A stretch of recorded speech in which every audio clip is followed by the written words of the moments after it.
Reka ngusuhuze kandi nkwifuriza amahoro y'Imana uteze amatwi kandi ukabukurikiye ibiganiro bya Santana TV. Imana ikomeze ikurinde kandi guha umugisha mwinshi cyane.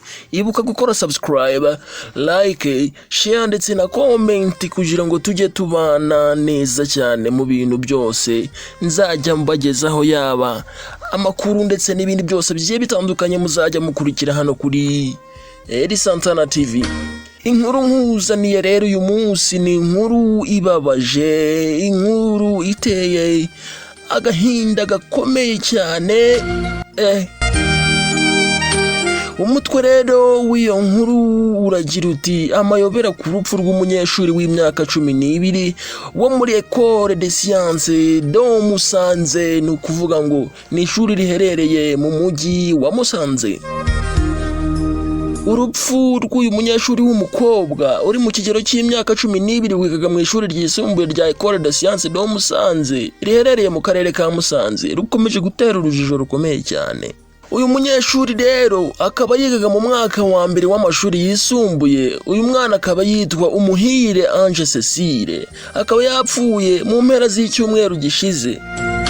Amakuru avuga ko yarwaye ariko yasaba uruhushya rwo gutaha kugira ngo ajye kwivuza akarwimwa. Binavuga ko kandi urupfu rwe rutahise rumenyekana ako kanya, ahubwo ubuyobozi bw'ikigo bwabimenye ko yashize mu mwuka hashize amasaha 3 bibaye. Listen. Umuyobozi wa Ecole de Sciences do Musanze, Padiri Nikugize Flora, akaba yabwiye ibitangazamakuru bigiye bitandukanye ko Umuhire yapfuye urupfu rutunguranye. Padiri kandi yavuze ko kuwa kane tariki ya 11 Gicurasi 2023 uyu munyeshuri yagiye ku ivuriro ryigenga riri mu mujyi wa Musanze ryitwa Prominibus yivuza ijisho, ariko akaba yaravugaga ko ababara no mu mutwe. Padiri Nikugize yagize ati mu masaha ya 3 yari yagarutse. No kuvuga ngo mu masaha ya 3 yari yagarutse avuye kuri Prominibus. Padiri yakomeje agira ati kuwa gatatu nijoro nka 2:45 nagiye kumureba n'undi bari kumwe mu ivuriro ry'ikigo. Namubajije uko ameze, ambwira ko ijisho ryakize ariko umutwe ukaba ukimurya. Padiri ati nibyo ngibyo naherutse kuganira n'uyu mwana.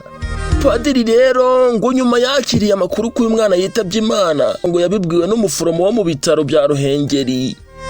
Padiri Nikugize kandi yavuze ko andi makuru ajyanye n'urupfu rw'uyu munyeshuri yayamenye nyuma y'uko yitabye Imana.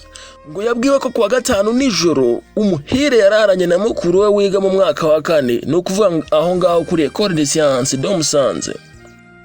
Ubwo rero Umuhire yararanye na mukuru we wiga mu mwaka wa 4 kuri Ecole de Sciences do Musanze, ngo byageze nijoro Umuhire arakomererwa. Gusa uwo muvandimwe we yitabaje animatrice unashinzwe uburwayi. Uwo animatrice ahageze asanga Umuhire ameze neza, abasaba kuryama. Gusa rero ngo bajya gutabaza animatrice ngo nuko Umuhire yari amaze kwitura hasi. Uwo muyobozi rero ushinzwe imyitwarire mu gitondo cyo kuwa gatandatu tariki ya 13 Gicurasi 2023 ngo yahamagaye wabo w'umunyeshuri ababaza niba Umuhire asanzwe arwara iyo ndwara yo kwitura hasi. Padiri yakomeje agira ati njye ubwo mu gitondo nari ngiye gusoma misa, ariko nta makuru yo kwitura hasi nijoro nari mfite y'uwo mukobwa. Noneho umuryango we kubera ko batuye hano hafi baje kumureba basanga ameze nabi, bamushyira mu modoka bamujyana ku bitaro bikuru bya Ruhengeri mu mujyi wa Musanze. Padiri akomeza agira ati ubwo nari mvuye mu misa rero umuforomo wo ku bitaro bya Ruhengeri ufite umwana hano yamamagaye abwira ko umunyeshuri yitabye Imana, ko bamugejeje ku bitaro yagagaye. Ni inkuru ibabaje cyane rwose. Ni inkuru ibabaje cyane rwose y'uru rupfu rw'Umuhire. Umuryango we ndetse n'ikigo biragoye kugira ukuntu babisobanura. Padiri Nikugize akomeza avuga ko iperereza ry'abaganga ndetse n'inzego z'umutekano ari byo bizagaragaza icyishe uyu munyeshuri. Ababyeyi b'Umuhire kandi bari batanze itangazo ko umwana agomba gushyingurwa ku itariki ya 15 2023, ariko kimwe mu byatumye bihinduka nuko bagomba gupima umurambo w'uyu mwana Umuhire bakamenya icyo yazize. Muri babaje guys. umuvugizi wa RIB Dr Murangira Cecile yabwiye itangazamakuru ko kuwa 13 Gicurasi 2023 yataye muri yombi umuforomokazi wari ushinzwe imyitwarire y'abanyeshuri muri Ecole de Sciences de Musanze akaba yitwa Nyiramugisha Jeanne. Uyu Nyiramugisha Jeanne akaba akurikiranyweho icyaha cyo kwirengagiza gutabara umwana wari urembye bikamuviramo gupfira ku ishuri. Dr kandi Murangira Cecile yagize ati kuri ubu Nyiramugisha Jeanne afungiye kuri sitasiyo ya RIB ya Muhoza mu gihe iperereza rigikomeje hanatunganywa dosiye kugira ngo ishyikirizwe ubushinjacyaha. RIB kandi ngo iramenyesha abantu ko kwirengagiza gutabara cyangwa gutabariza umuntu uri mu kaga ari icyaha gihanwa n'amategeko. Listen guys, mujye mutabara kuko kwirengagiza umuntu uri mu kaga bihanwa n'amategeko. RIB irabasaba kubyitaho rero. Icyaha cya Nyiramugisha ukurikiranyweho kwirengagiza gutabara umuntu uri mu kaga gihanwa n'ingingo ya 244 y'itegeko riteganya ibyaha n'ibihano muri rusange. Uhamijwe iki cyaha rero cyo kwirengagiza gutabara umuntu uri mu kaga ahanishwa igifungo kitari munsi y'umwaka umwe ariko kitarenze imyaka 3 ndetse agatanga n'ihazabu itari munsi y'ibihumbi 300 ariko itarenze ibihumbi 500.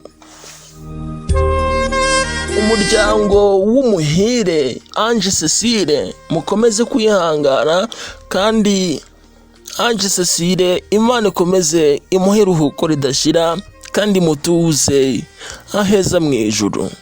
Reka ngushimire wowe udahwema gukurikira R Santana TV ugakora share ndetse na comment kugira ngo amakuru yose ajye bageraho kandi neza cyane.